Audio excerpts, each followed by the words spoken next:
I guess like overall in general, I still feel like remember Beamer's comments last year in the post game Mm-hmm. where everyone was like, what do you make of like, why could you do this? Why could you do that? And he's like, have you looked at their roster? Like, have you looked at their players? Like, Yeah. and like, That equation hasn't gotten much better on the offseason, Mr. Beamer. exactly. Welcome to My God a Podcast. I'm Jim Wood. In this episode, John Powell and I preview number one Georgia's SEC opener against the South Carolina Gamecocks, and we answer questions from you, our listeners. As always, remember to check out store.mygodapodcast.com to see our latest merch, and you can follow us on social media at MyGodAPodcast. Finally, we'd love for all of you to come join us at Dog Central.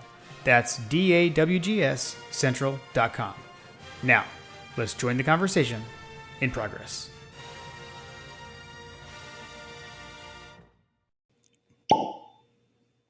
All right, what was that? What just popped?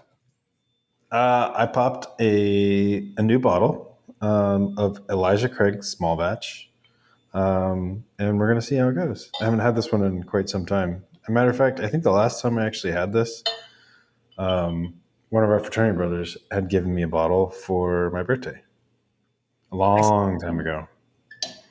Nice. Well, I believe it was in our season preview episode.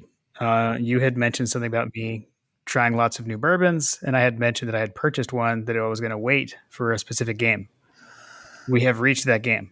We've reached the game for the special bourbon. Okay, and it's just that I had never bought it before.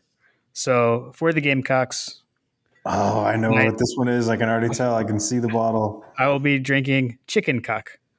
Chicken Cock. So that's what it went. This is 90 proof. You were correct because I think your joke was like when I said there was a game I was going to have a bourbon for. You're like Kentucky. So, it is a Kentucky bourbon. So nice. Yeah, I think I've had this like once. I had it like at someone's birthday. I've had it out. I've never had it at home though, obviously. So I actually had that at one of my F3 buddies' house. He purchased it and was like, I don't know, it's pretty good. He was like enamored with it. He's like, it was a cool bottle. And it is a cool bottle. It's got like a bunch of dimples on it, right? Yeah, it is. It's almost like a honeycomb kind of ridges all over the bottle, I would say. You're just hitting for all of the rivals, huh? Honeycomb, chickens. Like, what else we got on there? It was pretty good from what I remember. I think that one's a pretty consistent shelf, grabber. You can grab it off the shelf. Pretty straightforward.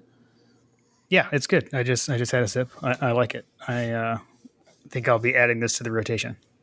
Excellent. Are you gonna? So you got the chicken bourbon. Are you doing anything special for the games food wise? Are we doing spatchcock or something like that? So I was actually, it's funny. I hadn't even thought about that until today, actually, and it was. I love that our brains work the same way because it was actually earlier today. I was like, "Ooh, I get to have the chicken cock bourbon tonight," and then I was like, "Wait, if I have the special bourbon for this game, like, do I need to cook anything?" I doubt I'll do a spatchcock chicken. What I would like to do though is chicken wings, because I definitely enjoy. I've got I do like a kind of like a twice cooked wings on my big green egg that I like to do, where I smoke them. I smoke them just in a rub, and then I take them off. I cook them all the way through in a rub. Take them off, toss them in sauce, and then put them back on on high heat, like directly on the flame. And what I really like to do, I don't know that I'll do it this involved this weekend, but what I really like to do is do it multiple times through. So I'll smoke all of them indirect, like a big, however many I have, but then I'll take smaller batches on the high heat with various sauces.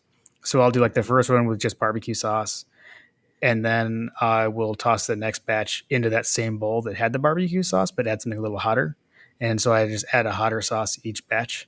And so like the last one is like crazy hot, but has a little bit of every sauce throughout the process. So that's what I like to do. I don't know that I'll do that. But now I really want to after just talking through it because it's That really sounds good. amazing. Sounds amazing. You sold me. And You take shipping orders. right, yeah, seriously. And Lily actually really likes wings. She doesn't like that last batch, but that would make her happy. So um, she didn't like Mom's casserole last night. No offense, Kim. It actually was excellent.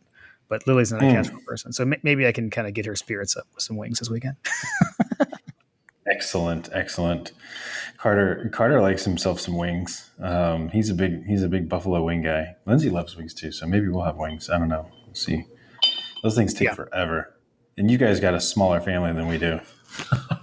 yeah, yeah. Well, and that's the thing. I always end up making too much Oh wow. because like I want like the various flavors or whatever, so I buy too many. Yeah, Um, there you go. so yeah. Wow. Now I'm hungry. So thanks, Jim. My bad. My bad. You didn't bring any podcast snacks? I guess we don't tend to do that. I know I don't. So we're here. We gotta talk about South Carolina now, and Yeah, I'm not too we can happy about it, Jim. we can talk about it. Let's hit the matchup. The quick matchup rundown. So we got 12 o'clock kickoff in Williams-Brice Stadium. The game is on ESPN. ESPN proper, so no I feel like ESPN2 or I feel like every time you mention South Carolina Williams Bryce Stadium, you gotta have like a God, how did I not put that on the? I guess like I said, Oh, I'm sorry. Were you trying to like talk? I guess it's a good thing I didn't put it on the soundboard because then we don't need to hear that any more than we do. No, we don't need. No one. I feel like that was a popular song like back when I was at UGA. Yeah, That's how like when they old that started thing doing it. is. Yeah, it was like an actual song you might actually hear in the clubs. Now it's Right. just like, oh my gosh, that song. Well, they not only do they do that, but then they also do just like the way the chicken or the rooster or whatever it is, just like the cockle-doodle doing that it does over the PA system is quite annoying. So hopefully, but that is kind of like Rocky Top, right? So like if you're playing well, you kind of can shut it up. So hopefully we're able to do that on Hopefully, Saturday. we're able to do that. Yeah. So the ESPN crew, I'm not familiar with these folks. Mike Cousins is the play-by-play. Max Starks is the analyst, and Mike Peasley is the sideline reporter. So I don't know. I'm blanking on these folks. So hopefully they do an excellent job. As long as we don't have Beth Mowens, I'm fine. Right. Seriously. The official No offense. hashtag. What's that? No Oh, no offense offense. to Beth Mullins. Yeah, I'm not a huge fan of her either. Um, official hashtag is UGA verse SC. Um, then the weather. So the last 2 weeks there's been all the talk of will it rain, won't it rain, etc. But so as of right now for Saturday, clear skies, high of 84. I expect it to feel a lot hotter than 84 degrees because as we all know, Columbia, South Carolina is like the hottest place on the planet. So it'll be hot. Um, I know we've heard a lot of people talk about that Kirby was really big into the conditioning preseason and kind of to prepare for this game, like wanting it to be hotter in Athens than it was several times. So hopefully we're ready for that. The all-time series record is 53-19-2. Georgia owns that. And then at Williams-Brice, we're playing at South Carolina. Georgia is 23-10-2 all time. And in the last 10 matchups, Georgia is 7-3. So that is that. The last 2 weeks, we've been playing pretty like rare opponents, right? That we have played very few times. So what? Oregon was the second meeting. Samford was the much debated second or third. We realized it was the third meeting. Yeah, we've played these guys a ton. So I didn't try to go deal it like looking for super crazy fun facts. So my first fun fact is that you hate South Carolina. I don't. I do hate South Carolina. I do. I'm not a fan of Columbia. South Carolina is a. We've probably told this story in the past, but just for any of the new listeners, um, my birthday is September 8th. Um, Recently celebrated my 41st birthday, and my daughter, incidentally, also has a birthday, or has the same birthday. Um, and the day that she was born, we lost to South Carolina. And this is, I mentioned it on Twitter for those of you that follow us on Twitter. I mentioned that there was a spoiler alert on a particular game question. Yeah. 2007.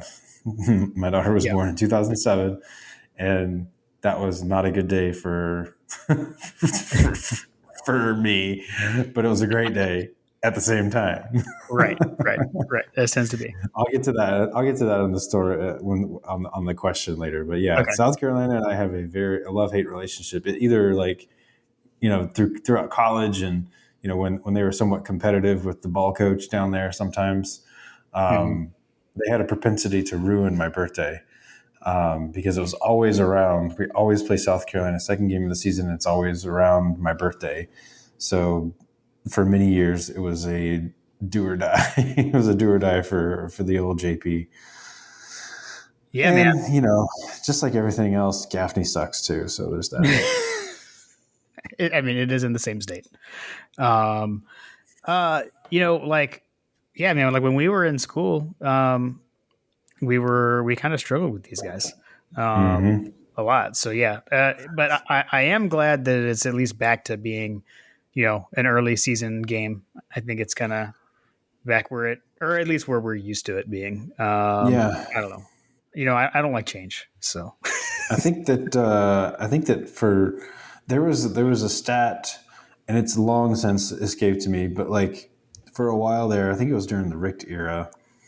During the Richt era, it was whoever won this game controlled the East yeah. because it was a time period when it was after Urban Meyer, and that whole regime had kind of died down. So like Florida was in flux, so it was kind of up in the air. Tennessee was in flux, and so South Carolina was good for the shocker here and there.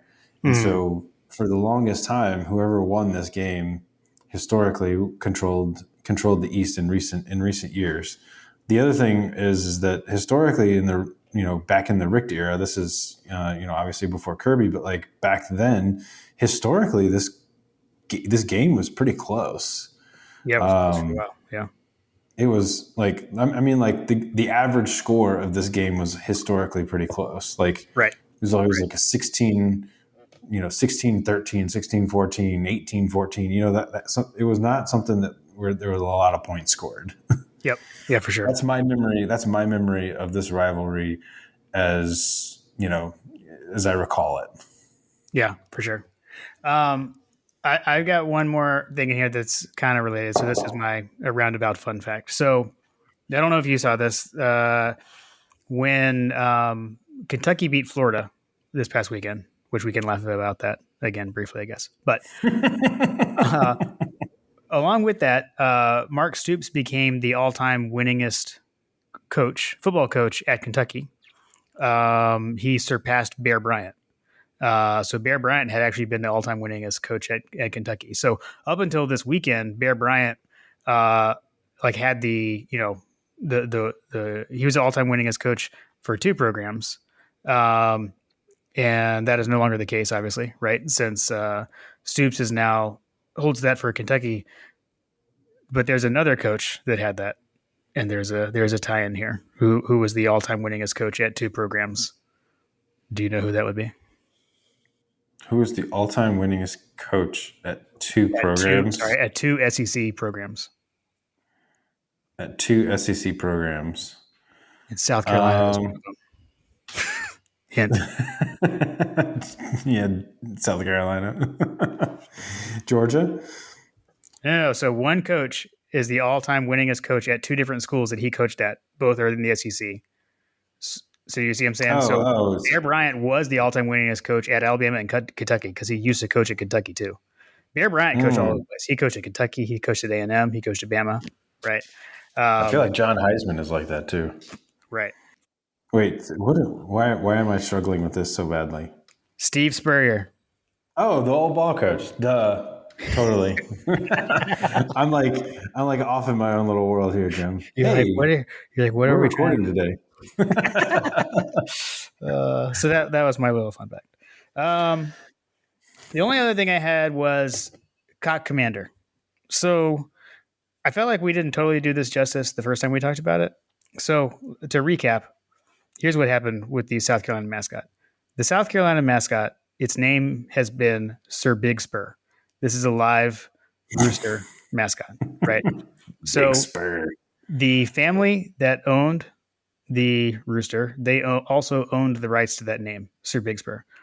They sold the chickens to a new family, or there's like a new family that's going to be the caretakers of said rooster. And here's what's going on. The on the top of a rooster's head, they have what's called a comb. Okay, it's like the red thing on top of their head.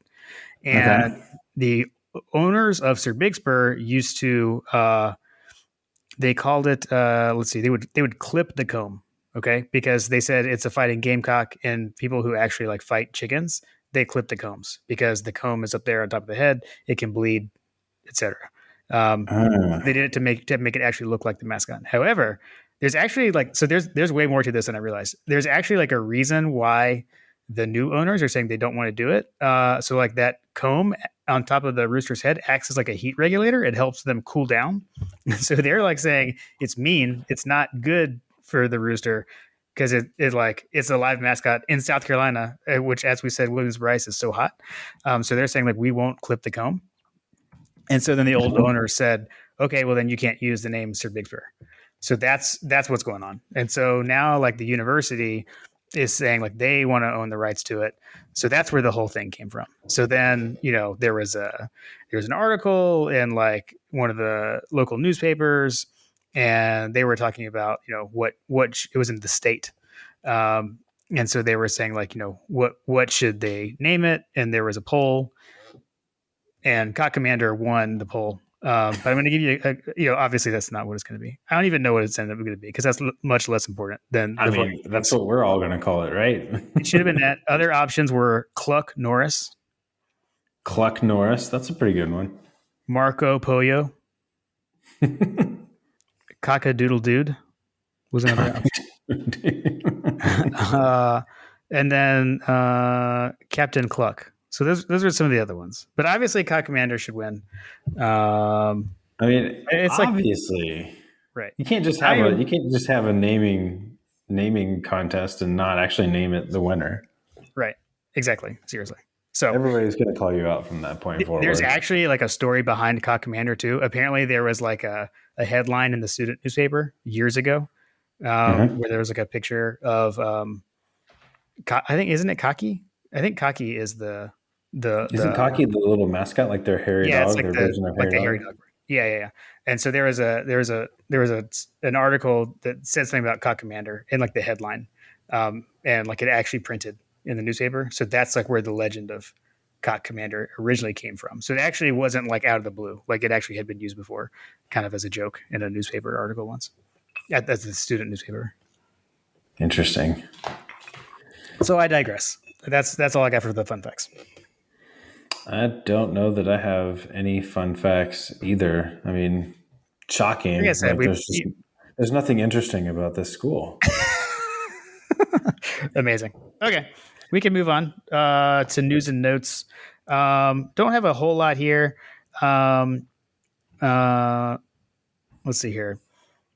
Kirby got asked about Georgia being number one in the AP poll, and Kirby said it only matters at the end of the year. I'd rather worry about us executing a combo block correctly than worry about our number one ranking. So way to Hmm. go, Kirby. Um, and then the down thing here is we had talked about wondering what the AD Mitchell status was, and Kirby said definitely will not be able to practice today. We're hopeful that he's able to make it. So, want want. As we know, hopeful Hmm. is the Kirby kiss of death. But go ahead. It's the kiss of death. Yeah, I was about to say. Yeah.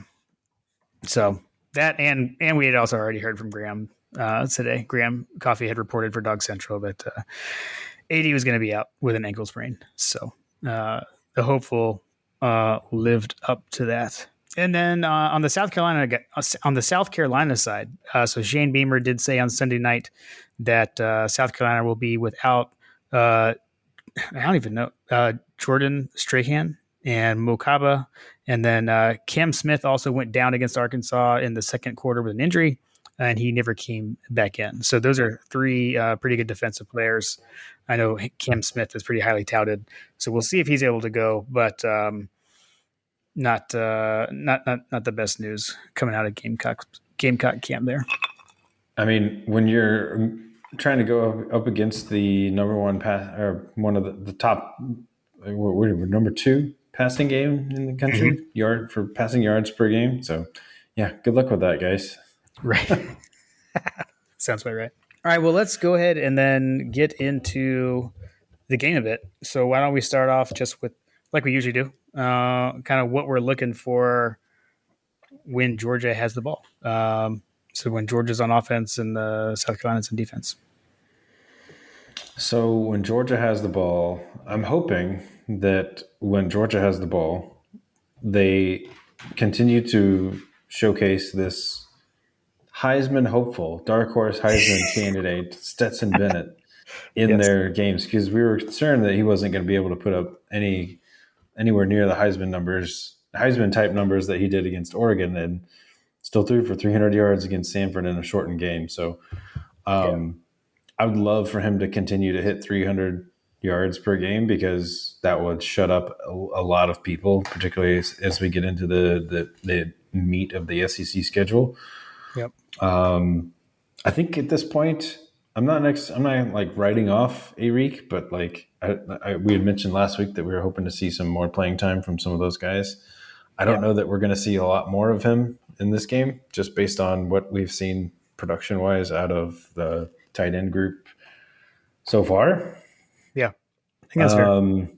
But that said, I've mentioned it. I'd still have concerns about this offense's running game, which I believe Kirby had some comments about something. I heard he was talking to some folks today. Did you hear that?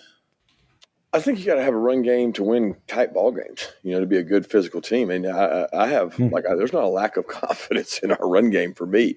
I think people look at statistics and that's all they look at. I look at it as what have we asked our guys to do, and there's a lot of things. No offense, that you guys don't understand about football. When you talk about passing and yardage, I would say probably 30 to 40% of the plays you're calling a pass or yardage is a run play. And they could be very successful run plays. The question is, are they more successful as a run play, or are they more successful when we decide to throw the ball out of that run play?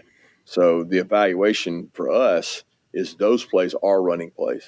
And a lot of times we put them in rushing yardage because they're actually replacing rushing yardage. I know that's really complicated, but that's the way we look at it. So we're not evaluating it just alone on how many times we rush the ball. I don't know if you're able to follow that, John, because that was very complicated.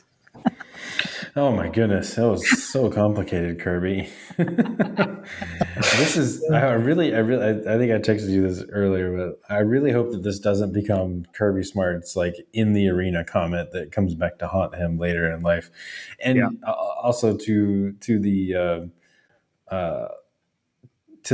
our current administration from a presidential standpoint, like changing the definitions of what things mean, like oh, we're not in a recession, or we're not in a recession, even though like we have decades long of definition of what that actually means. We're just going to change the definition of what running game is right now.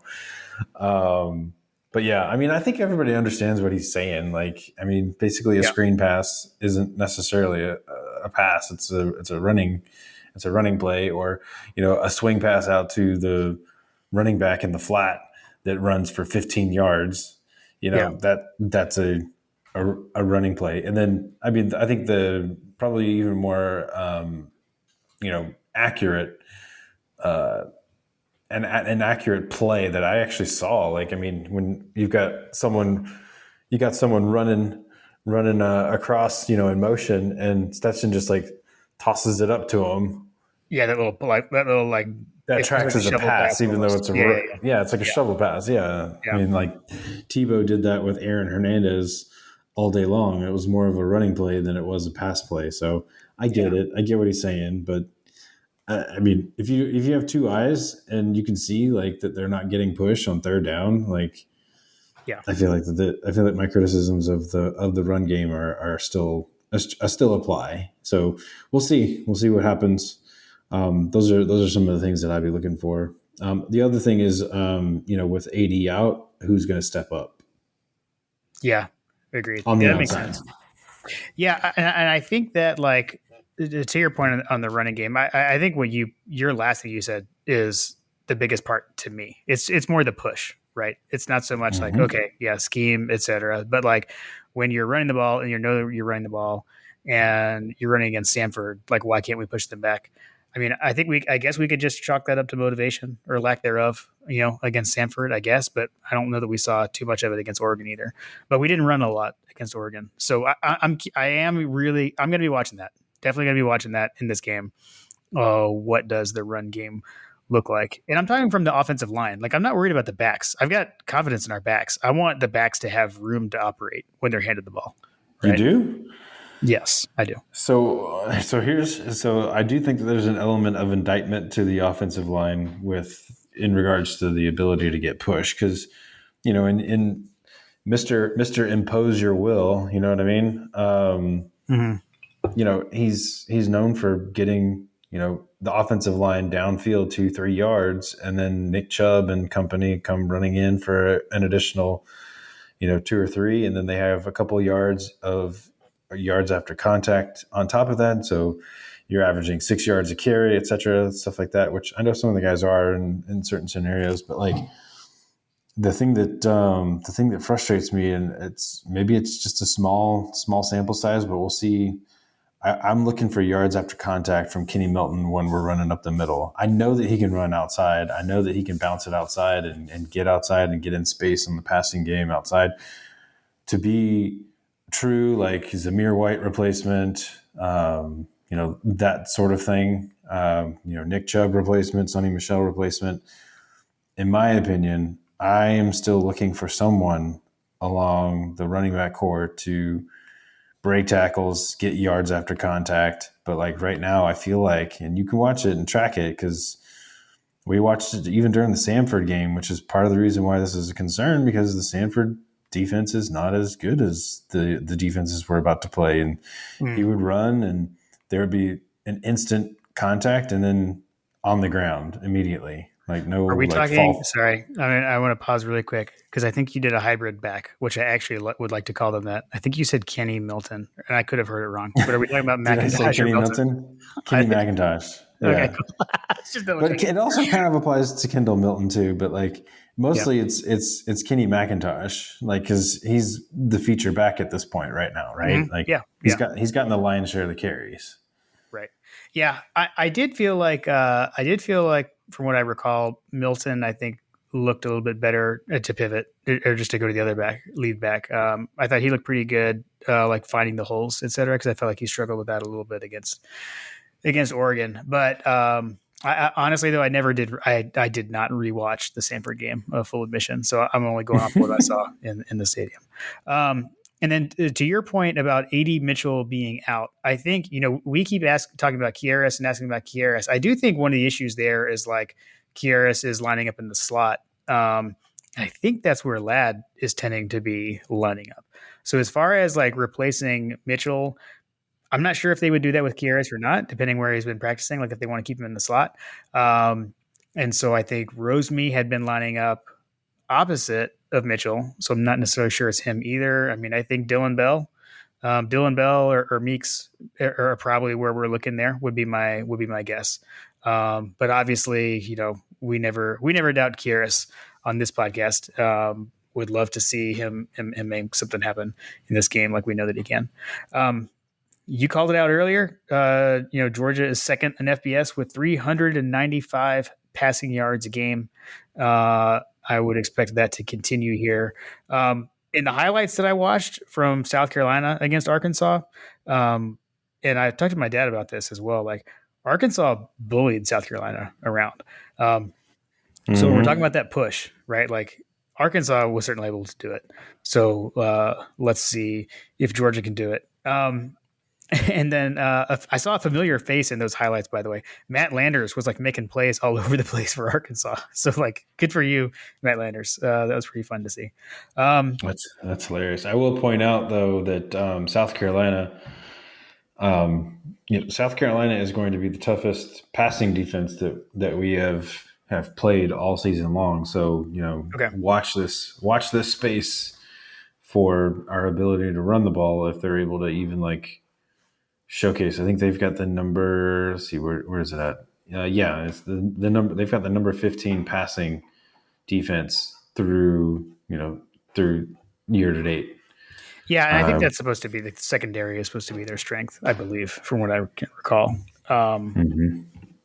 But yeah, and that's the thing, right? Is like Arkansas was just bullying them and running the ball. I mean, they were throwing too, but with their big quarterback, they were down with Jefferson. They were doing a lot of zone read and quarterback runs and a lot of power. But there are huge holes to run through to succeed that way. So yeah, I'm not sure we're not going to have the same game plan. Yeah, I mean, South Carolina, their scoring defense is not super great. I mean, granted, Oregon's played Georgia, but they're not too far off from Oregon in terms of their defense. Sure. South Carolina is number 89 in the country, and Oregon is 100. So just looking at the comparisons there from a defensive standpoint, Georgia Tech is actually ranked higher from total defense, believe it or not, than South Carolina, which is interesting because that means that South Carolina has a pretty decent passing defense. Just rounding out the numbers there, right? Mm-hmm. For them to have a top 20 passing defense, that tells me that the run game is where they're getting gashed. Yeah. Because that's what I noticed when watching the Arkansas game was how easily they were able to run the ball on South Carolina. So that's that's something from an offensive standpoint for Georgia. Like that's something that I'm for sure going to be looking for is like, look, this is the game to run some yards. Yes, agreed. Apologies if I missed my moment, but really quick on your AD Mitchell question and like who can we step up? I have to add a quote. I heard a quote today.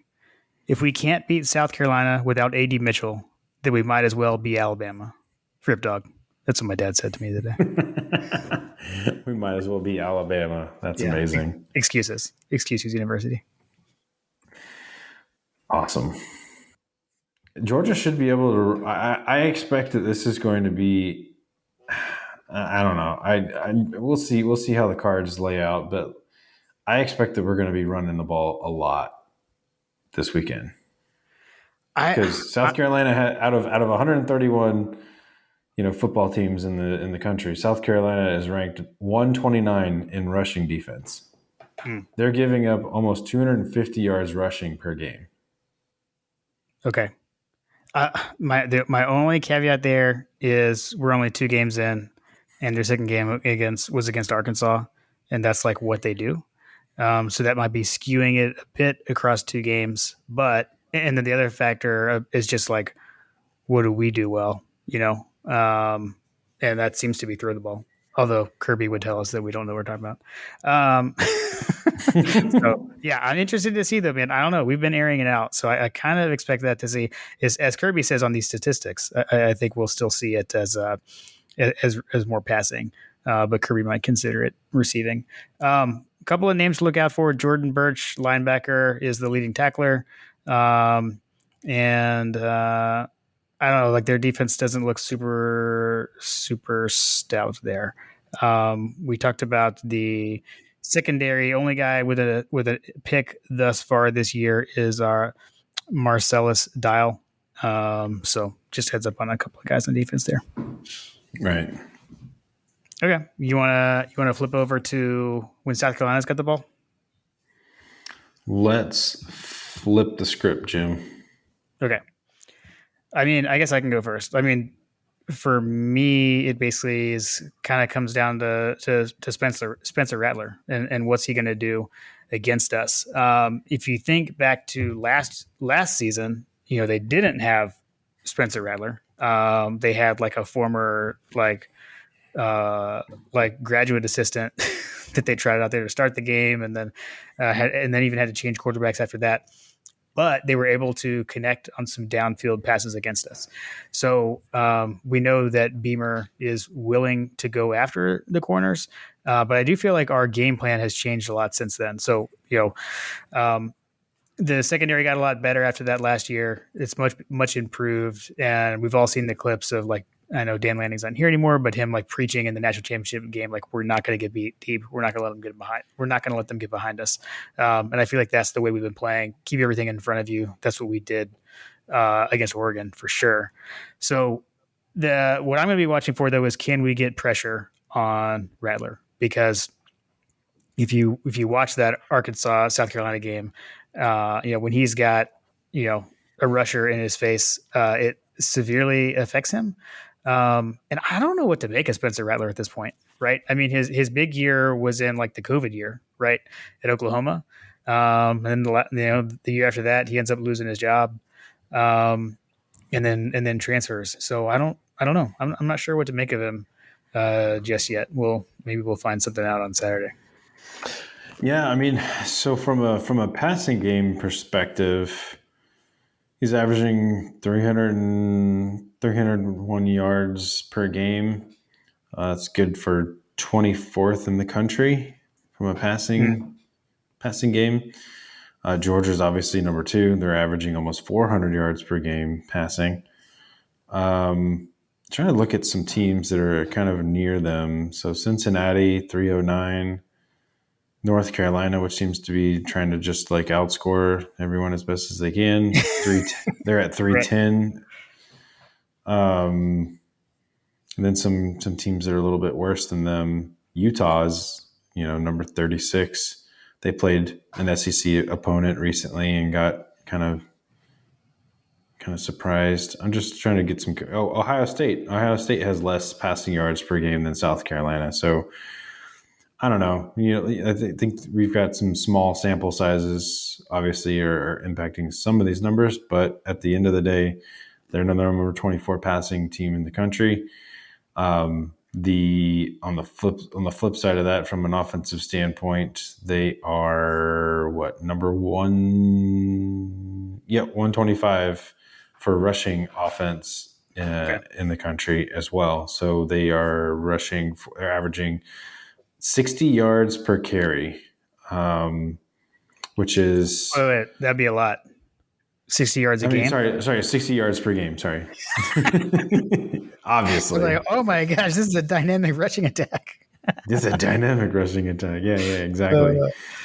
On the passing, Rattler is third in yards, I guess, in total yards passing thus far in the season, behind Stetson. So you got Will Rogers. Mississippi State is first thus far. No shock there. Stetson coming in second though, and then Rattler's in third. So do they have another passer that's in the stats there then? Because how is Georgia number 2 and South Carolina is number 24? Georgia probably has some backyards. Some backyards on top of Stetson's yards. Whereas I don't know. I don't know if South Carolina has played any backups. Yeah, I don't know. That's interesting that he's number 2 and Stetson's number 1. So that's interesting. I was doing just the SEC. I was looking at just the SEC. Stetson's second in passing yards in the SEC, and Rattler's third.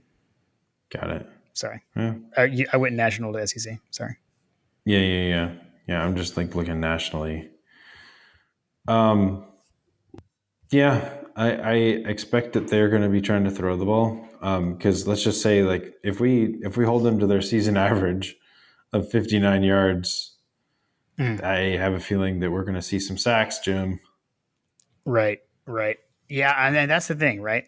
Where can we get that pressure? Oregon was able to kind of, I think, just negate that with the game plan with Bo Nix getting the ball out so fast. Can South Carolina do that? I'd like to think I'd like to think no. I feel like, man, I know it was Sanford, but we just rotated so many guys, and we started to see some of that pressure start to come through. So I don't know. Would love to see. Nolan Smith had a big sack against South Carolina last year. Would love to see him do that again. And then I don't know, man. I'm really excited to keep seeing the development of Malachi Starks. He continues to impress. Something we didn't talk about. He was lining up all over the field last week. I mean, he was like, safety, linebacker, everything. He really Malachi. is. Yeah, yeah. Like my dad kept pointing that out in the stadium. I mean, he was lining up all over the place. Um, so I don't know. He's a unique talent. But yeah, like I said, like, pressure is like such a great equalizer, right? So Yeah, can we get to Rattler? agreed. So in terms of that, so if they can't run the ball, I do expect that they'll default to the a Bo Nix kind of situation. So Georgia's yards per attempt right now is hovering right around 10 yards per attempt. That's good. That's good for 16th in the country. Whereas South Carolina, I think it's like 7 something. You're talking per passing Uh, attempt. yeah, passing attempt. So Okay. like just thinking about how far downfield are they throwing? Yeah, he's averaging 7.9 yards per Yeah. attempt. Yeah. Yeah. So they're not throwing it quite as deep. So I wouldn't be surprised if we start to see some bend don't break in the passing game, just keeping everybody in front of us. Particularly as South Carolina, if the run game fails them, basically, they're going to start trying to chip away, get the ball out quickly, so that we can't pin our ears back and just tee off on Rattler. Yeah. I don't know. I guess like overall in general, I still feel like remember Beamer's comments last year in the post game where everyone was like, what do you make of like, why could you do this? Why could you do that? And he's like, have you looked at their roster? Like, have you looked at their players? like, Yeah, and like, that equation hasn't gotten much better on the offseason, Mr. Beamer. exactly. So that, I mean, to me, it really is like the Jimmys and the Joes kind of deal here. I mean, they didn't, I don't feel like they've closed that gap. So I'm not sure. I mean, I guess you could say like with Rattler coming in, that's an improvement there, at least on the offensive skill position. But I don't know. Like I said, I'm still not really sure what to make of him. So Yeah, we'll see. they got 105-star recruits. Yeah, right. Exactly. Yeah, man. But their rushing yards are pretty abysmal. I mean, Marshawn Lloyd's only got 53 yards on the season on 18 carries. So Yeah, that's the leading rusher at 2.9 yards a carry. So it'll be interesting. if he's averaging 2.9 yards a carry, it's going to be a long day in Sandstorm Town. Yeah, for sure. As far as special teams, I don't have a whole lot. The only thing I'll call out is their kicker is Mitch Jeter. He is 3 for 3 on field goal attempts. He's actually and he's 2 for 2 on field goal attempts of over 50 yards. So that doesn't quite match up with the fact that he's also 2 of 3 on extra points. But at any rate, he's got a bit of a leg. So we can watch out for that. Yep. Hopefully we don't have to. Hopefully we're not really too concerned about Mr. Mitch kicking at 100,000 miles.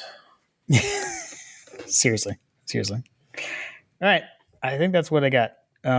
You want to hit the listener questions? Let's hit the listener questions, Jim. As long as we don't have to talk about Gaffney. Well, my yeah, we didn't talk about the fact that I sat in Gaffney on my way to the game last weekend, and we don't have to talk about it now either. All right. First up, Zach, SC Dog 864. Have you guys been to any games in Columbia against the Cox? If so, any memorable experiences or moments? Have you ever been? I know you have this hatred for them, but have you ever been to a game there? I've been to Columbia. I've not been to a game in South Carolina. Okay. So I've been twice. And Zach, if you want to know if I have any memorable experience, I was there in 2002 when David Pollock took the ball in the end zone. That's a good one. That was a good one. And shocking, I was there with my dad. So we were there together. We were sitting in that end zone, actually, like in the upper deck in that end zone. So that came like right towards us. So that was cool. Did you see it happen, or were you just like everybody else, like, "Oh my god, what the hell happened?" Okay, so like, did I see it happen? Yes, but did I understand what I had seen? No.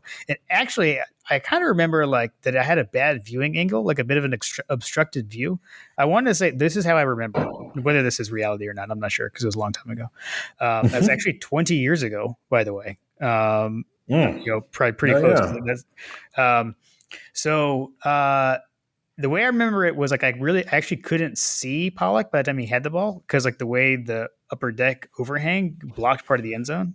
I feel like he kind of like disappeared, but then he just jumped up, was running around the ball, and everyone was so confused. And like when and then the ref signaled touchdown, and it was like, well, that can't be right. And then like they showed it on the jumbotron, the replay, and you were like, you still couldn't make sense of it. We're like, I'm still not sure what happened because Still we not didn't have sure like what happened. HD jumbotrons back then or anything. So I feel like I still didn't quite know. So yeah, but that was pretty cool. That was pretty cool. I feel like if coach didn't have that in the over unders, maybe he didn't realize it was going on.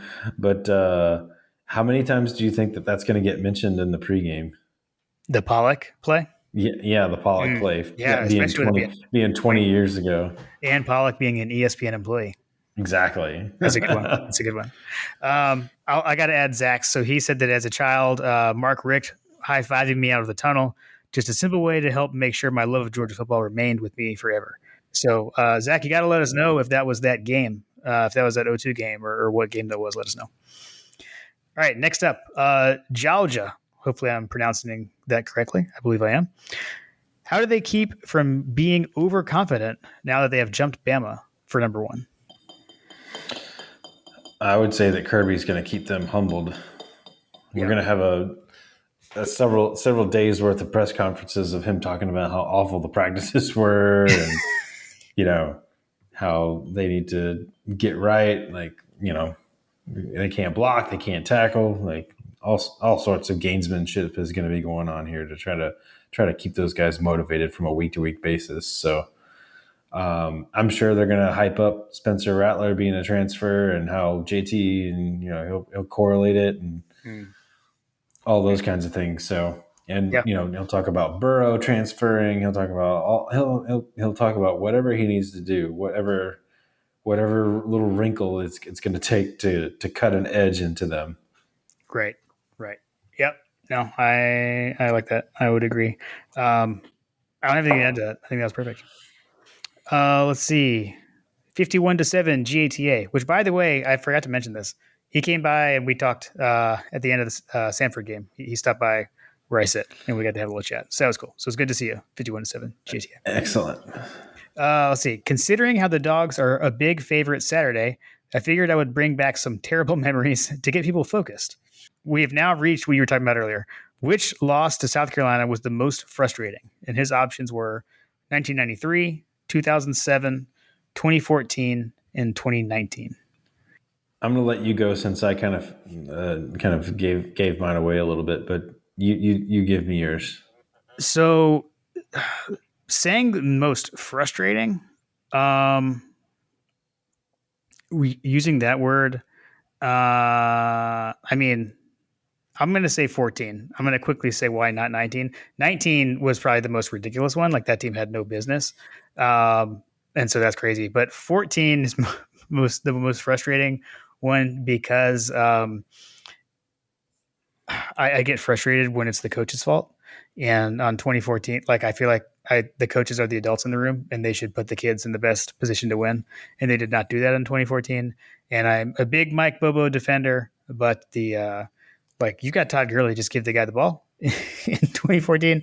And when we got cute, as we know, we could have it sometimes, and ran we ran a screen pass or something, and Hudson Mason got flagged for intentional grounding. So not only that happened, but then like we basically stopped South Carolina to get the ball back, and that's the picture that 51-7 GATA included was the refs like measuring with with a post-it note or whatever, like with a card to see if they had gotten the first down or not. And like to this day, I swear that South Carolina did not get the first down because like the card went in between or whatever. Like it didn't look like it. Then they gave it to them. So whatever. So I'm going to go with 2014 for frustrating. That's funny. So mine is obviously 2007. Again, daughter was born, but unexpected loss. I think that was the loss that was the first loss that triggered the demise of the 2007 campaign, as I recall. Yep. It's what started everything. Had we won that game, we most likely would have had a much better. In my opinion, I think that it changes the whole outlook of the season, the motivation, everything.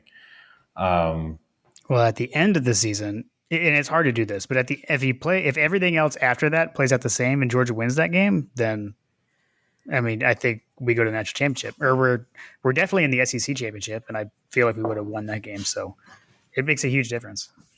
It makes a big difference, yeah. So this game, I'm sure that hopefully Kirby's using that as motivation to Right. talk to these boys about how full of yourself you can be, because that's probably the best example, right? Because we were preseason number 1. Well, that was the next year. It was close.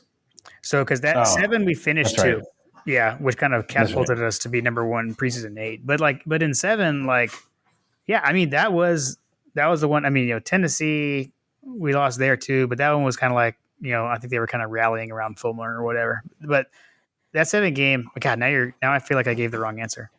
I'm Because telling you, dude, man, that one that was frustrating. 2007 game was brutal. Well, because there were so many things. Like there was there was a lot of drops in that game, and like there was I think like Stafford like overthrew Noshawn was like wide open on a wheel route, and Stafford overthrew him, and then there were multiple drops in the end zone that could have sealed that game. So I changed my answer. You were right.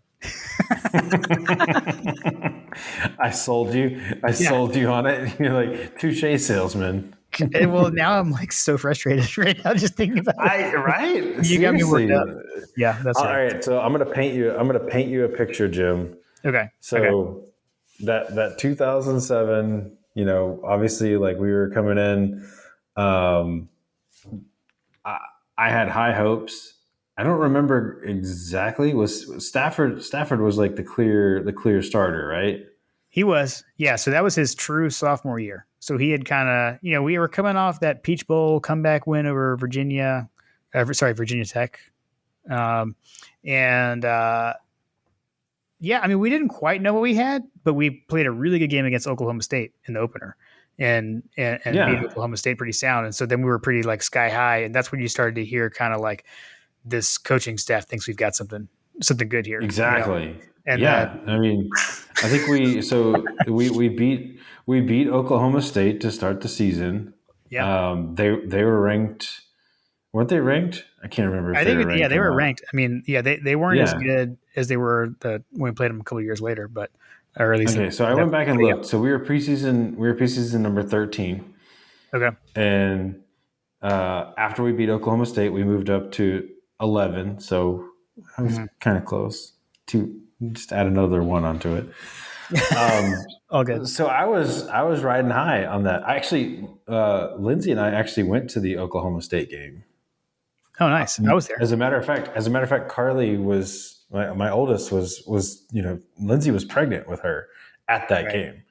Oh yeah, Um, yeah, so and yeah, like so like a week away, like just about to, right? exactly, Wow. yeah, Yeah, yeah, yeah.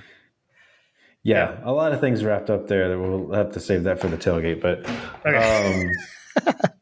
but yeah, no, we won the Oklahoma State, and I Yep. was I was riding high, man. I had the pink UGA outfit laid out. Like I had my game day attire. Um, I think the way that it all kind of happened, it was kind of like sudden, right? It was a little Mm. a little rushed on our part. Again, a story from another time, um, but yeah, like that. I went out. I wasn't prepared. I had to go out and get a 6-pack of beer and like smuggle it into the hospital because they said that there's no alcohol allowed. So I'm like, I've got this little tiny cooler, and I went out and got. I think it was a Newcastle 6-pack. I wasn't drinking bourbon at the time, so I got like a Newcastle 6-pack and like smuggled it into the hospital.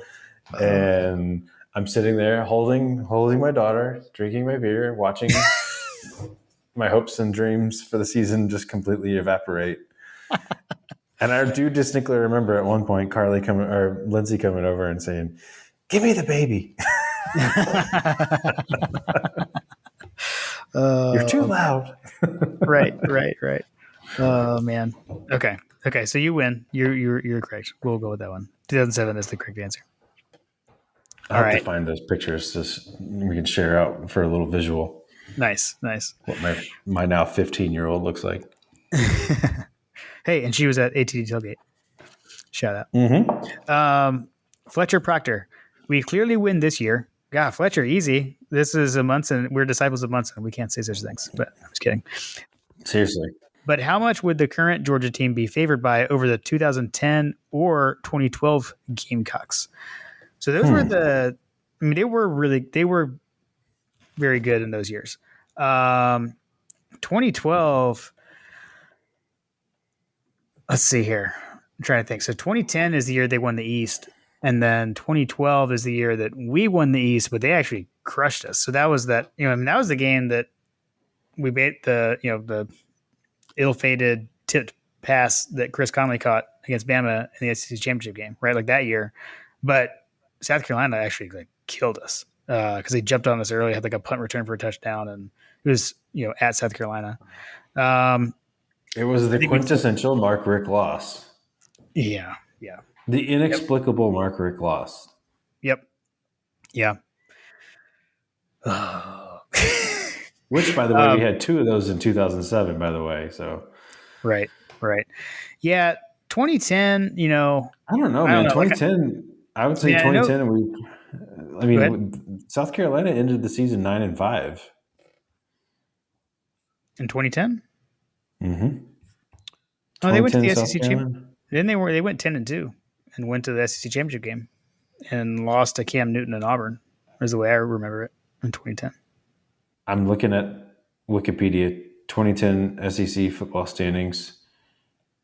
Did they go? Yeah, they played South Carolina. It was South Carolina Auburn. Yeah, they were 9-5. 9-5.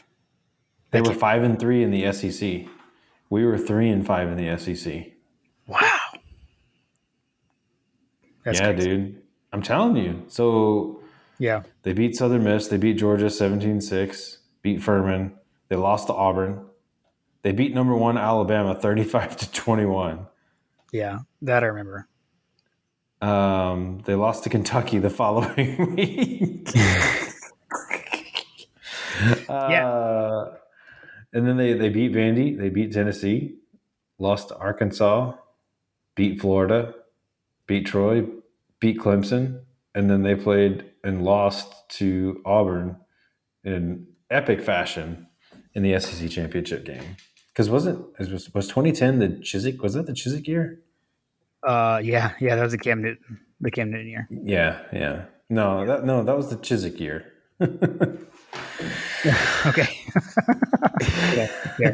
We almost had them that year. Yeah, man. Yeah, seriously. Oh, well, again, I don't know. Yeah, I thought they were. That's crazy to think about. 9-5. Yeah, that is crazy.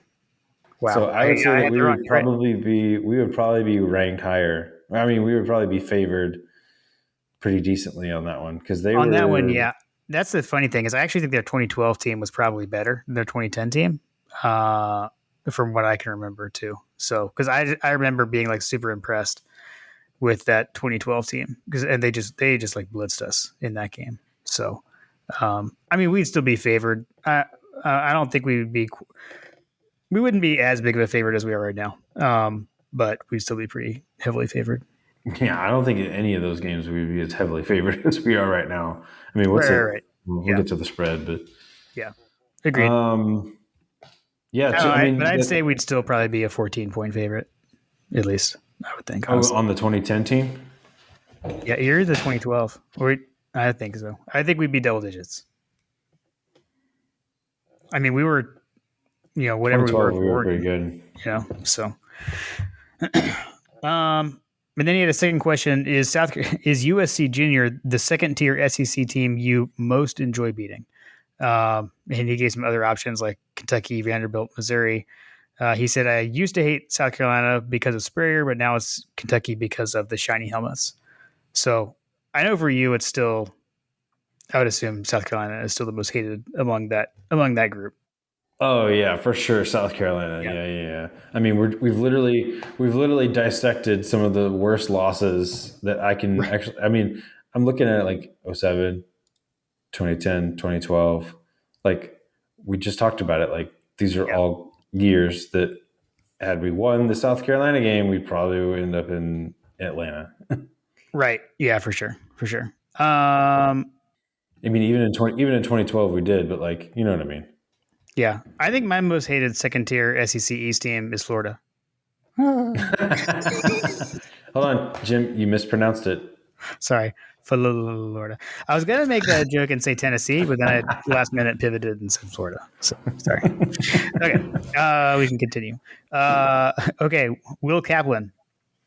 Zaxby's versus Cane's versus Chick-fil-A versus Bojangles.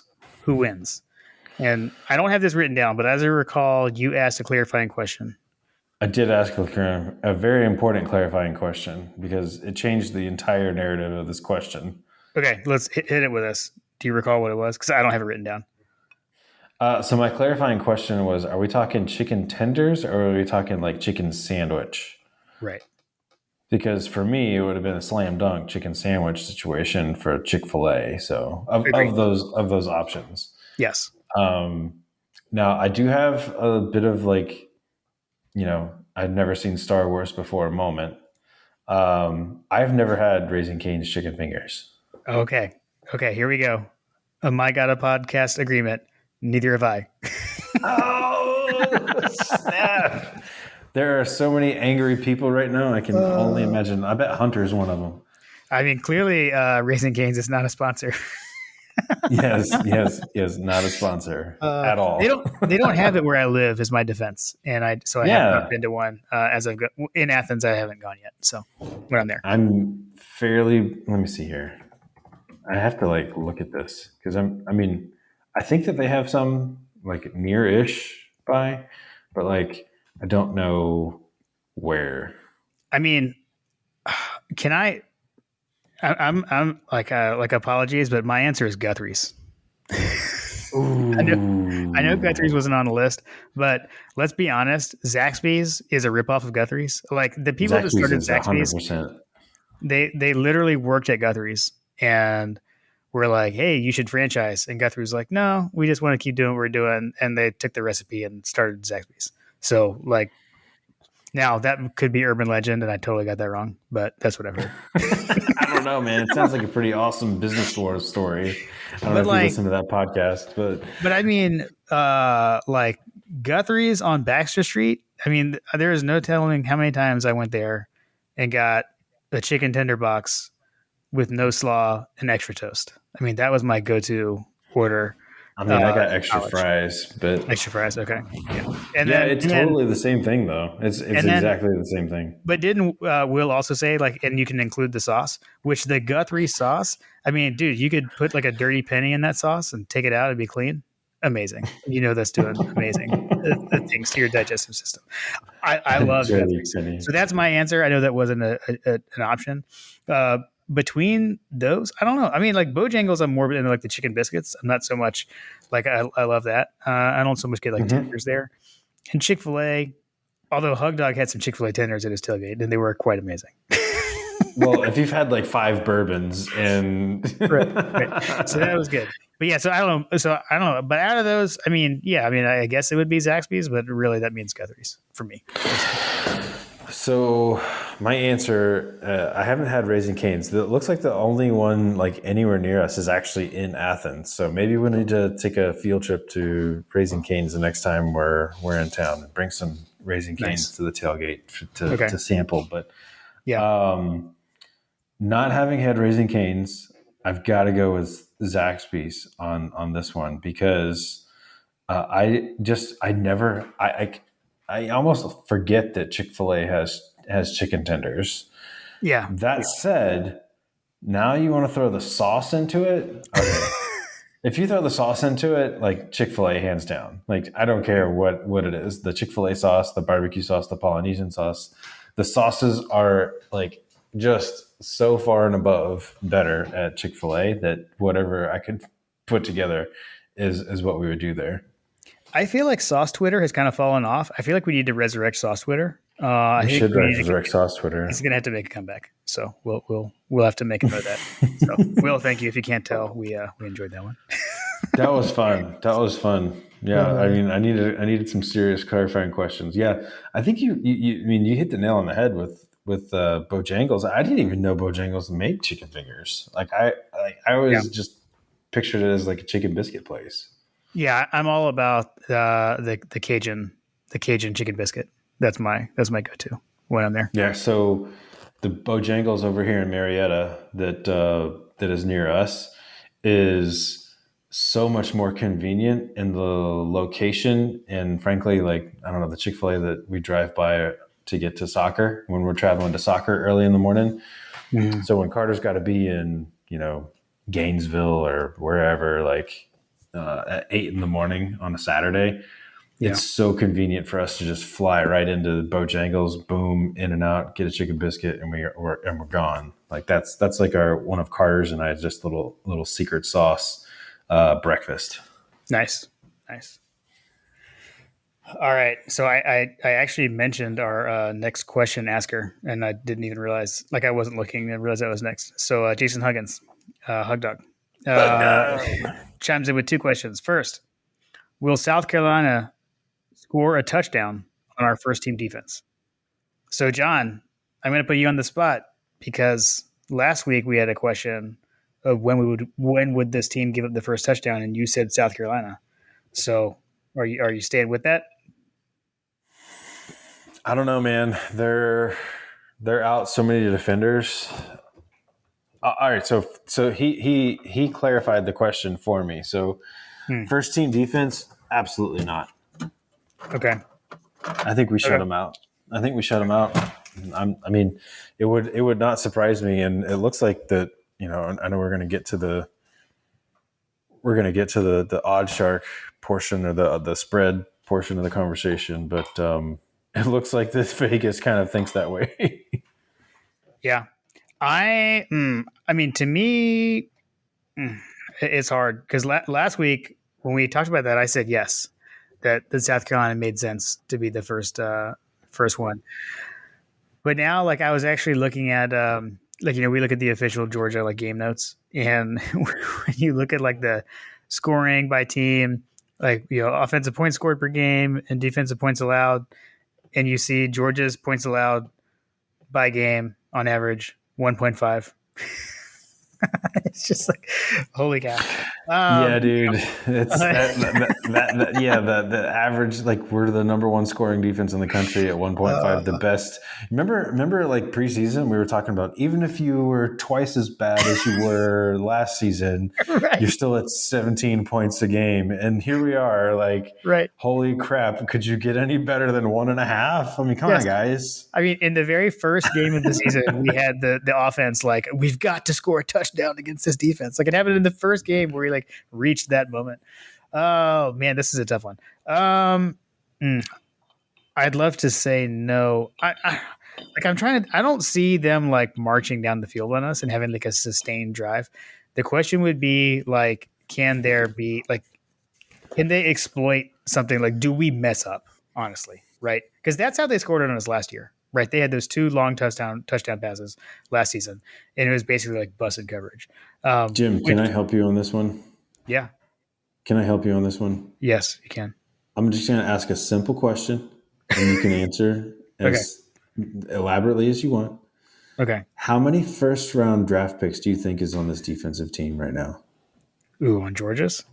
Mm-hmm. Oh, man. A lot. Do you think that anybody on the field is going to mess up? I mean, the youth. I'm talking about youth, like because a young person could mess up. But let me ask you this. Let me ask you another question. Okay, hit me with it. Who has the most snaps on the defensive side of the ball to date this season? Malachi Starks. And how old is he? True freshman. Do you think that Kirby Smart entrusts his defense, his precious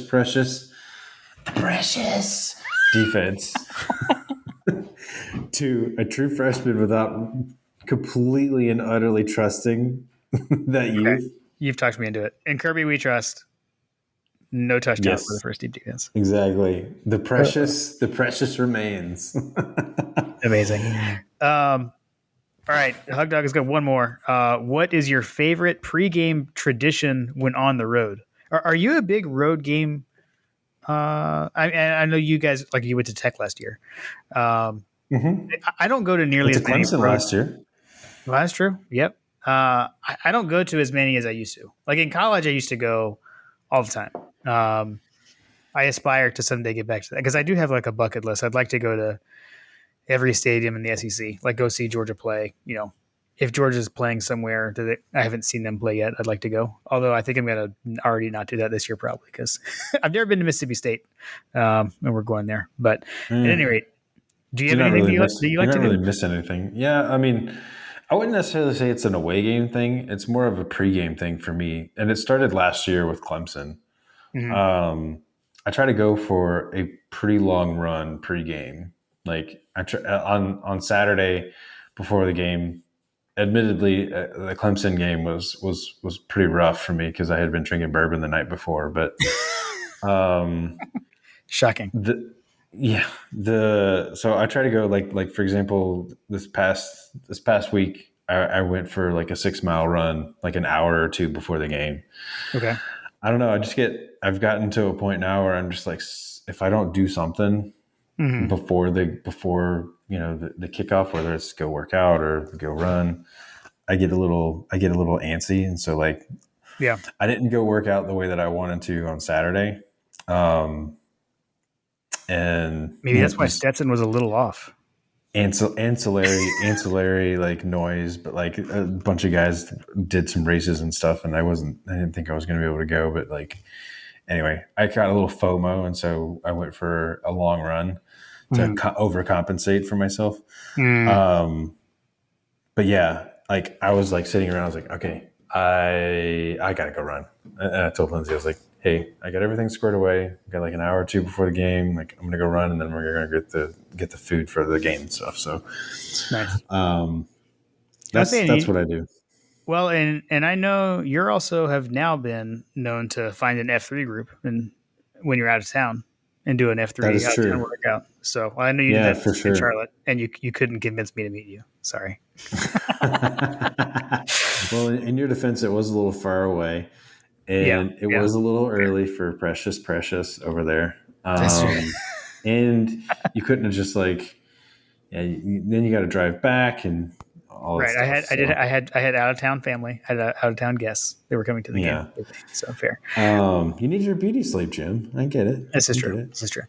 I Um, I don't know that I so much have one either, honestly, as far as like when on the road.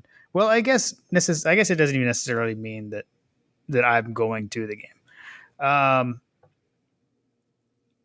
I'll tell you one thing that I've gotten into actually if I'm going to a game, I will like save the podcast that I like to listen to, and I will listen to them when I'm en route. So like for example, last weekend I had saved 100 Sanford with their Champ Bailey interview and listened to that on my way to Athens. that's a good one. Actually, so another thing that I will tend to do, like I like to do something that will pass the time.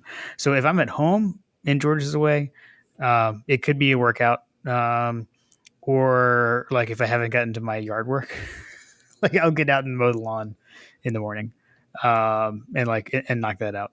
Because I like to pass the time because I get nervous, and I get way more nervous actually when I'm not there. Like if I'm going to a game, like I'm going to go to a tailgate or whatever. You've got like traveling to the stadium, all that kind of stuff, and I don't get as nervous. I get like super nervous when games are on TV.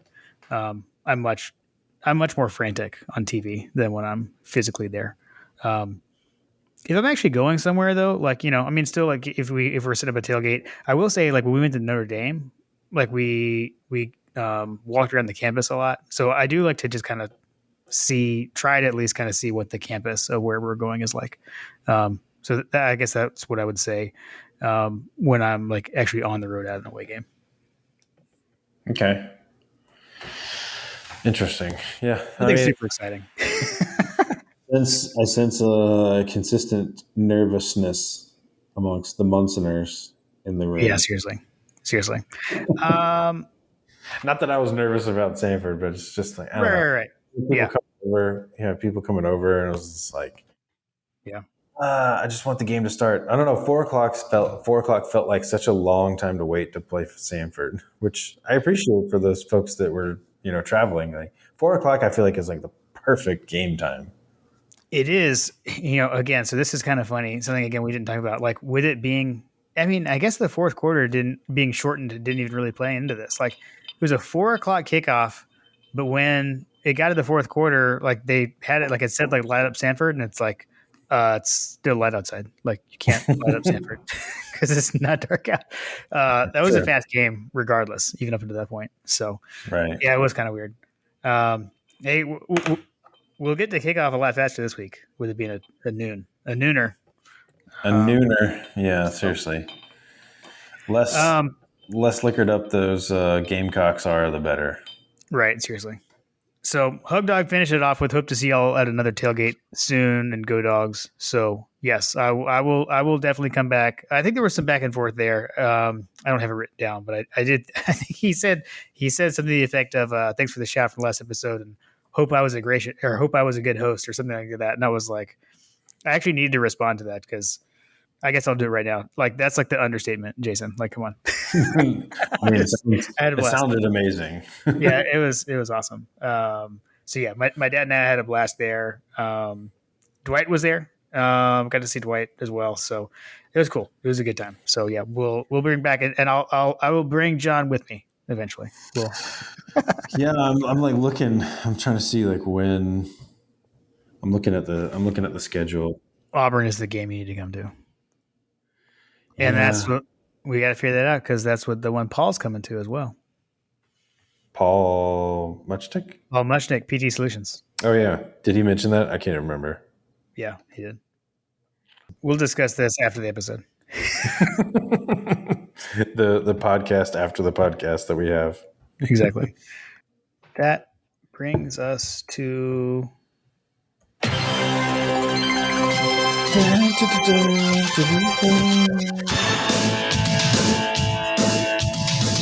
Did we confirm that this is his music? Oh my gosh! How are you like reading my mind? I was about to say. I mentioned that I saw Coach Trillville at the Sanford game, and he was like, "Jim, don't change the music." So it sounded like, at least for now, we're gonna keep the music. It is still the SEC's music. It's kind of like we're defending national champions until we aren't. This is the SEC on CBS music until it isn't. So I can appreciate that, Coach. I don't blame you, Coach. That's phenomenal. I feel like the only if I were in your shoes, the only way that I would enhance that is to have like Ron Franklin like narrate something over the top of that. That would just be like the quintessential John Powell's like how I remember SEC football as a youngin. Right. As a youth. All right. So it is time for Coach Trillville's over-unders, if you couldn't tell from the music. So we will start with the offense. Over-under, Stetson total touchdowns set at 3.5. So running and passing, I'm guessing? Yeah, exactly. 3.5. I'm going to go under. I only get one disagree to disagree per episode. Do I want to use it now? The fake rules of the fake. So because I could see like 2 passing, 1 rushing, and that's at 3, and that's the under. Do you need me to sell you on it? I'm gonna go over. Over. I think he's gonna throw for 3. No, I just changed it. Under. I was about to say on the top 20 passing defense. Right. Okay. So we're both under there. Let's see. Total rushing touchdowns over under 2.5. Over. Interesting. I'm going to go over as well. Total passing touchdowns over under 3.5. Wait, I thought we already did that. Oh, passing. Okay. Yeah. 3.5. I'm gonna go under. Okay. Same. See, because I got now I'm just like keeping track with you. Sorry, John. Um, Is defense. it because of my commanding lead so far? Well, but see, I could do that and like go opposite of you. I could fade you, right, to try to catch up. But Yeah, no, I'm trying to do what I actually think. I'm trying to not worry about that. yeah. Okay. Let's see. This So is very important. It's super competitive. There's a trophy at the end. I'm this sure. is super serious stuff. Okay, now that coach is actually tracking it, like I'm totally overthinking it. Yeah. Defense points allowed over under 13.5. Push. Nah. All right. Defense allowed under. Okay, I agree. Under. Forced turnovers by our defense 1.5. Forced turnovers. Mm-hmm. I'm gonna go under. Okay, I'm gonna I go don't over. like. We I don't finally like got to that. disagree. I don't like it, but I'm gonna go under. Okay, I'm gonna go over. And then Okay. sacks over under 1.5. Over. Agreed. I'm gonna go over. Okay. Special teams over under touchdowns or blocked kicks. So it could be any combination of either a touchdown or a block kick over under 0.5. Over. Okay, I'm gonna go under. And cock commander references on the telecast over under 0.5. So this can include signage by students. Clarifying questions.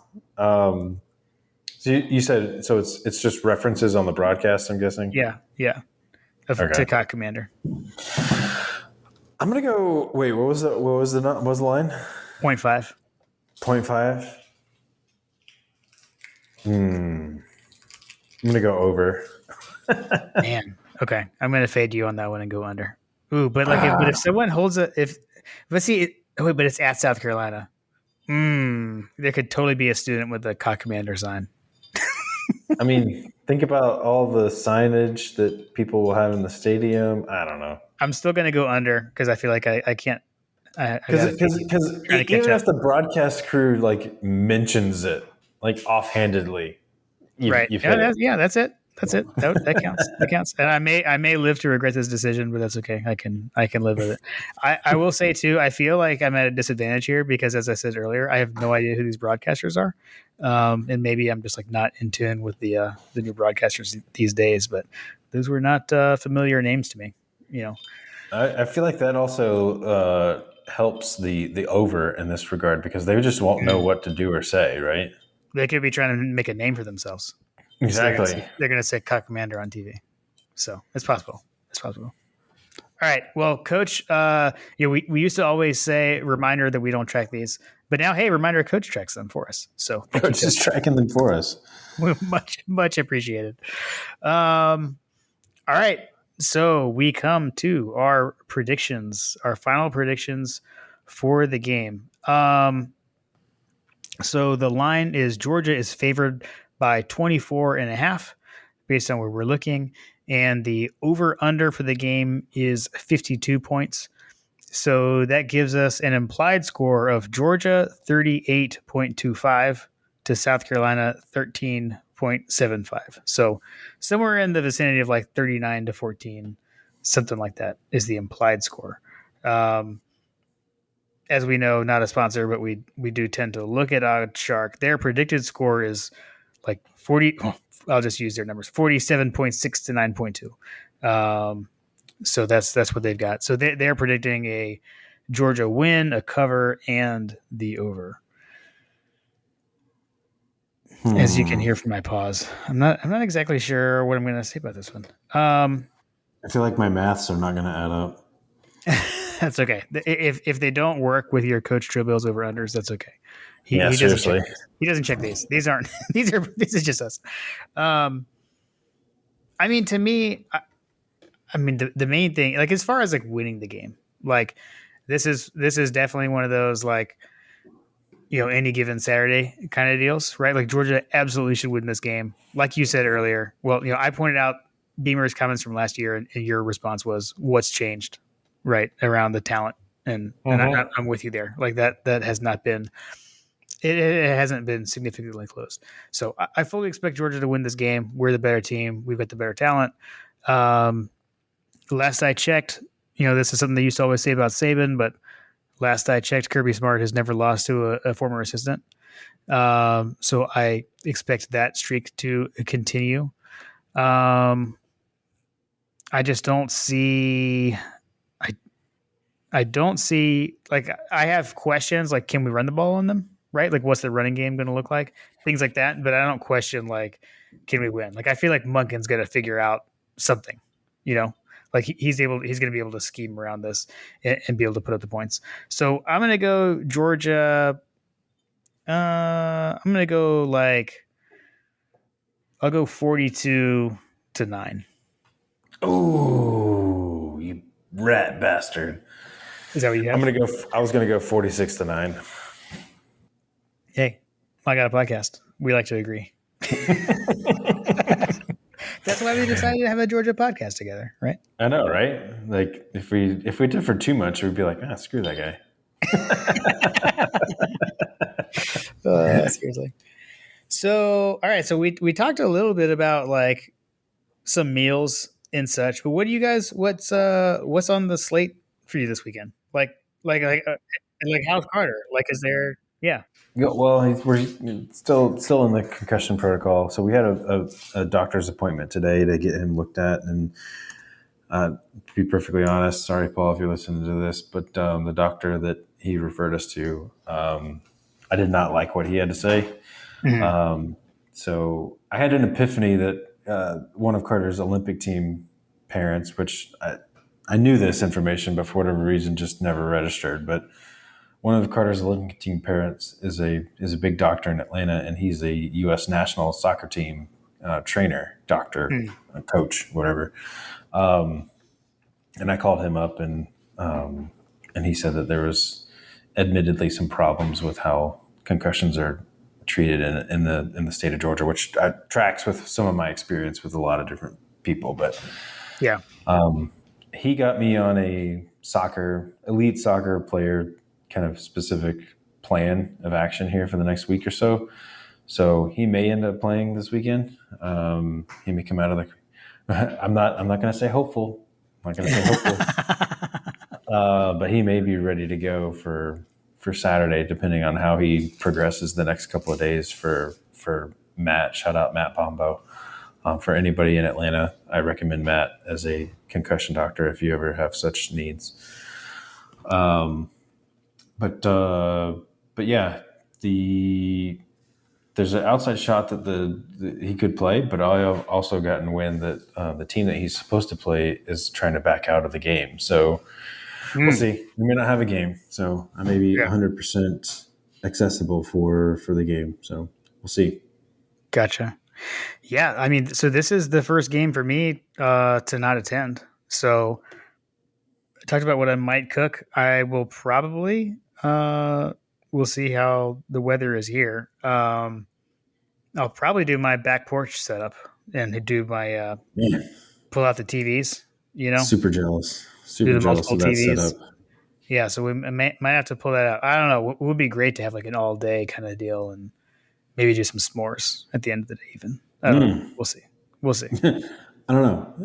Get crazy. Yeah. We'll figure it out. We'll figure it out. Yeah, but so I mean, I haven't been at home for a college football Saturday yet. I mean, not counting week 0. No offense to those who cheer for teams that played in week 0, but yeah. But yeah, I don't know. I'll probably end up doing something with chicken. I know that Carter is a huge fan, and frankly, all the kids are of white chicken chili. That's a big popular item in our household. My wife has a bunch of chicken. We got all the ingredients for it in the grocery order recently, so I have a feeling that's what we're going to be cooking. Got it. I'll tell you, we will be doing bean dip. I can guarantee that because Pond, Ella wait, hold was like, on. Is it Panda's bean dip or is it bean dip? well, sorry, yes, God, nice correction. Yes, we will be doing pandas being dip. Okay, because Yes, there has to be a distinction. Like yeah, if it's bean dip, then that's fine. But right, no fair. offense to other bean dips, but if it's Panda's bean dip, this is a whole other level. Well, that's fair. Yeah, I'm glad that you called me out for that one. Yeah, so yeah, we'll be doing that. I know Ella actually wanted to do it this last weekend, but then I ended Mm. up going to the game, and so I don't think they did it in my absence. So we'll do that. We can maybe get the wings to keep Lily happy with the wings, and do some bean dip for Ella, something I'm like trying that. to think. I'm trying to think. Did you guys do Panda's bean dip at Clemson? Have I had Panda's bean dip? I can't remember. What I can't believe is that you didn't have pandas bean dip in college. Like it was legendary around the fraternity house. It's possible. Stu Smith was like obsessed with it. It Yeah. wasn't branded for me at that time. Well, that's true. Well, that's because I was like old. I was old and not around as much. That's my fault. When Sorry. were you at the fraternity house, Jim? Look, I was an old man at the time. I was already an old. I was already an old in I college. mean, let's just throw it out there. Yeah. I am kind of uh, perusing. I'm kind of perusing like the schedule to see if there's anything else that jumps out at me. And the only thing, like, just to see, because I was talking about like sitting on my porch and kind of like with the multi-game viewing kind of oh, deal. you're talking about what? Yeah, what other games are on? What Yeah, are I the mean, other there's not games a of lot note? other than our boy Hunter. Ole Miss is playing Georgia Tech, so that would give us a Hey, real reason to cheer for Hunter's team. we're all Uh, rebels. We're all rebels. yeah, and I guess it looks like Alabama. I guess I can't even really make this joke because we played Sanford, but I'm going to make it anyway. After you play Texas and almost lose, you got to follow that with Louisiana Monroe. So whatever. Um, Hey man, they gave them all they could handle in Saban's first year, so I mean, they beat him, right? Isn't exactly. yeah. So I don't know. I don't see anything super marquee other than that. I know game day is actually going to App State after they're fresh off their A&M Who's upset. App State playing? Are they playing like Furman or something? Like, who are they playing? Uh, okay. Oh, it's Troy. Troy at App State. It's a 3:30 game. Hmm. It's an ESPN Plus game, and it's got game day. That's pretty funny. What? Yeah, yeah, Go home. ESPN, you're drunk. BYU and Oregon. That could be interesting for UGA. yeah. They True. play at 3:30. That's a pretty big game for Georgia, just because you want BYU to you know you want Oregon to beat by BYU. I'm assuming if you're a Georgia fan, because you want that resume to get built up. Right, for sure. Because BYU Yeah, is coming off of beating a ranked opponent too. yeah. They had a big win. They had like that crazy overtime game, right? I think I'm getting that right. And then you got the Big Ten SEC connection with Penn State playing Auburn. If you are a Ron Franklin hater like I am, James Franklin, Ron Franklin, who you sorry, like? James Franklin. Sorry. Why would I like tarnish his memory? Right. Um, the other one is what probably was supposed to be game day, Miami and Texas A&M, but I guess but with A&M If you haven't losing. watched the SEC, did you watch the SEC short? Oh my gosh, yes, I did. It was incredible. Like again, I'm glad to see Hope back because like the end of Hope with Georgia was so lame. I feel like there was a huge miss. I feel like that character deserved better than the way they Yeah, did it. Franklin's sort of the Georgia exactly. character, but whatever. Yeah, whatever. They're Bama and Auburn guys. But so anyways. Well, cool. All right. Well, yeah, we don't always kind of go around and talk about other stuff, but that's a bit of what else is going on in college football. So yeah, man. Well, Hope will be. I'm not gonna use the word hopeful. I'll just say keep me posted on Carter. Let me know what the deal is, and I'm sure we'll be talking all throughout the game, like we always do. Yeah, absolutely, man. All right. Well, it's fun as always. I know you don't like these guys. I do not. No, I But don't care. I don't care for South Kakalaki. that's right. That's right. But hopefully Kirby can keep that clean sheet against former assistants alive and come out on top. Dogs come out on top over Shane Beaver. Heck yeah, man! No touchdowns and lots of points. Go dogs. Go dogs.